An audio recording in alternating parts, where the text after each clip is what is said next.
absolutely. You know, first, this is what I look at. Eventually, sooner or later, the entire Eastern Seaboard will be opened up.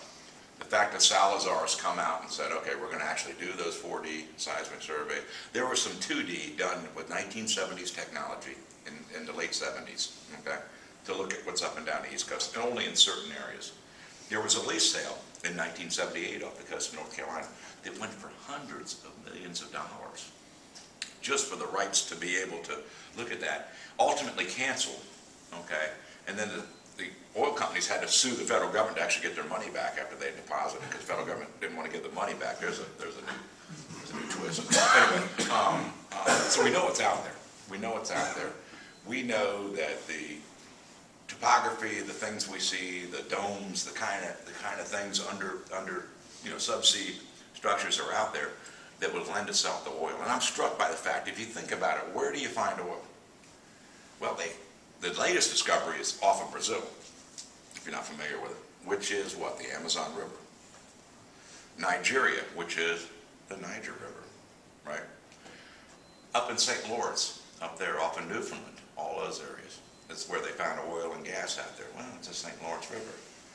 The Gulf of Mexico, Mississippi River.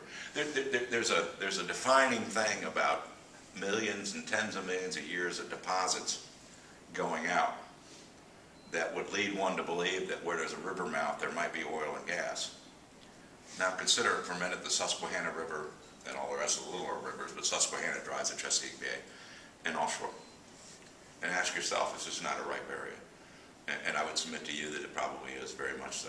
In fact, the domes and everything we see out there suggests that there's substantial deposits out there. And everywhere that the Interior Department has said, this is what the deposits are, or what we think they are, like in the Gulf of Mexico, it's been times 20 what their initial estimate was off the Gulf, and they continue to find new things as technology develops. So huge, huge job thing. Now, what's going for Virginia? Best port around. Only port with no overhead obstructions. There are no bridges that you have to worry about getting under, so you can build a thing as tall as you want and tow it out, and there's no overhead obstructions. 50-foot water depth.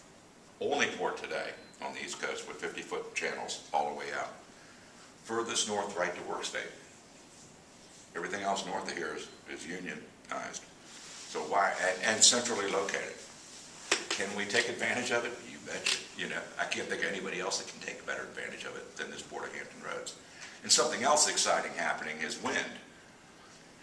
It ain't here, you know, not ready for prime time. It's going to come at an expense and a cost right now, but GMESA, Virginia Marine Resources Commission, this week approved the permit for the first wind tower experimental right next to Chesapeake Bay Bridge Tunnel right off of Cape Charles.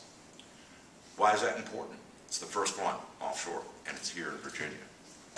Build it and they will come. Here comes the infrastructure, here comes this thing. I'll tell you, there's another company called Fugro who has a siting in Northampton County for an offshore-onshore wind test facility. Once that happens, you start to build the synergism, you start to build the talent, you start to build the engineering base, you start to build the lawyers for the permits. So, you know, all of these things all start to congeal here in Virginia, which is why I've been pushing it a long time, and our governor has stated over and over again, I want to make Virginia the energy capital of the East Coast.